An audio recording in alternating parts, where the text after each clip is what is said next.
Ya, memang ada dua hal yang mesti kita, kalau kita bicara langsung soal problem kita di dalam negeri dan problem kita di luar. Kalau kita bicara problem kita di dalam negeri, transisi yang disebutkan oleh Bu Budiman, dan saya kira kita semua merasakan sekarang. Kenapa saya menganggap bahwa ada transisi kecil yang harus kita lalui dengan baik, yaitu transisi dari Pak Jokowi yang tadi disebut oleh Bu Budiman pemimpin populis dengan segala macam ekses positif dan negatifnya, karena ada positifnya yang disebut oleh Bu Budiman tadi, tapi ada negatifnya juga, karena negara kita itu memang sering menjadikan pemimpin-pemimpin populis itu sebagai mangsa daripada feodalisme. Ini problem di bangsa kita, sehingga kemudian ada banyak tentakel kekuasaan yang tidak terkendali. Itu yang terjadi sekarang ini.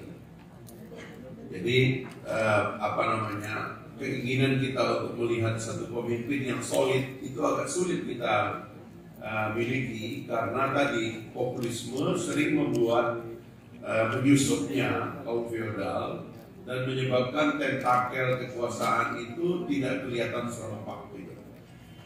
Seperti yang terjadi pada Bung Moki, ya, sebuah forum diadili oleh orang yang tidak punya legal standing, dan kekuasaan masih mengizinkan operasi-operasi semacam ini.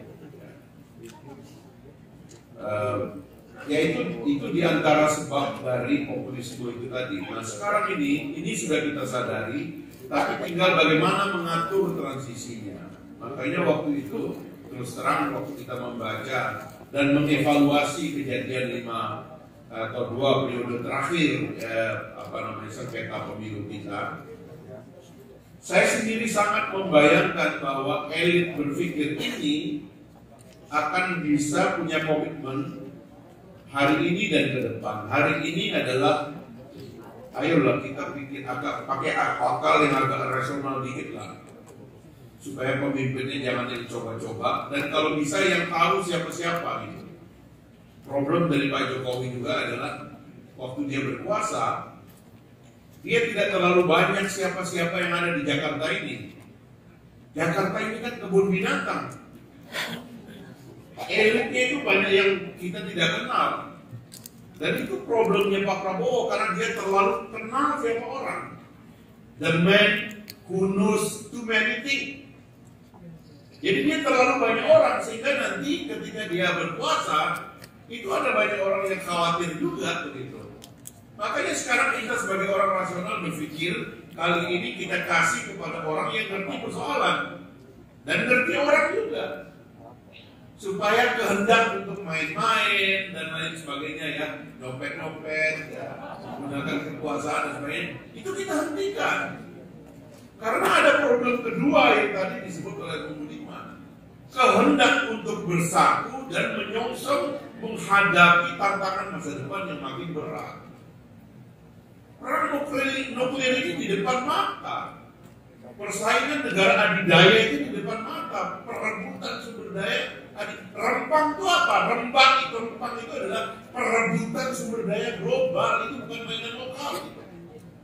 Itu persaingan dagang antara Amerika dan Cina, di mana ada proyek Cina mau dimatikan, itu di mana-mana nih. Terjadi di Vietnam, terjadi di di Asia Tenggara, yang terjadi di Malaysia berkali-kali terjadi. Nah kita ini negara terlalu besar untuk menjadi collateral damage daripada pertarungan global. Kita harus punya orang yang tahu persoalan.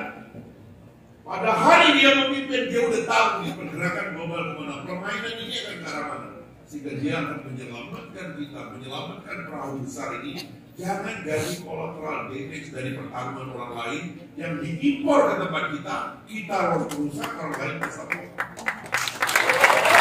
Jadi saya kira itulah kenapa kita ini berada dalam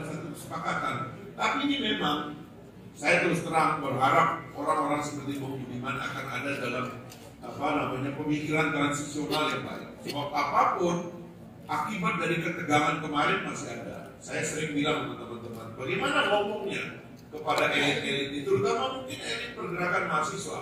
Ayolah, jangan lagi kita mengentertain cara bertarung ke kanan-kanan yang kemarin gitu loh. Coba agak sehat pikir-pikirnya kita ini gitu. Termasuk juga kita ngomong kepada polisi, kepada intelijen dan sebagainya. Ayolah, ini soal kepentingan nasional.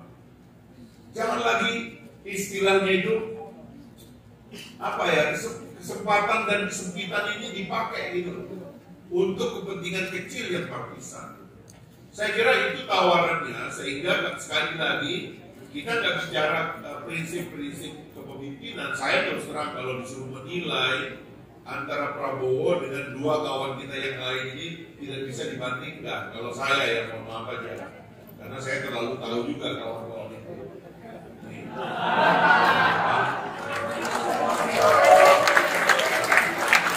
Ya saya kadang-kadang mau bilang belum cukup umur gak enak gitu loh. Ya, misalnya Pak Prabowo boleh diserang sebagai berumur dan sebagainya, tapi di antara 5 negara atau 5 negara demokrasi terbesar dan negara tetangga kita Amerika Serikat itu Joe Biden 80 lebih ya. India negara demokrasi terbesar itu berapa itu? 77 kalau nggak salah si Modi itu. Lalu Lula juga 80. Pak Prabowo nanti bahkan lebih muda dari Anwar Ibrahim, dia 71, Anwar Ibrahim 74. Tapi yang kawan-kawan kita yang di dalam negeri ini, menurut saya ya mohon maaf aja memang belum latihan dulu lah begitulah kira-kira. Sehingga menurut saya jangan terlalu ngotot juga, dan yang saya khawatir itu adalah ngotot menggunakan atau mengeksploitasi emosi massa untuk berpecah belah. Itu yang saya khawatirkan. Ini waktunya menurut saya agak rekonsiliatif dalam berpikirnya, dan saya berpikir juga ada untungnya juga jika calon ini, karena ini akan menciptakan tokoh tengah yang rekonsiliatif. Saya kira itu. Terima kasih Bapak. Pak Zulfan, silakan memberikan kesempatan untuk Anda.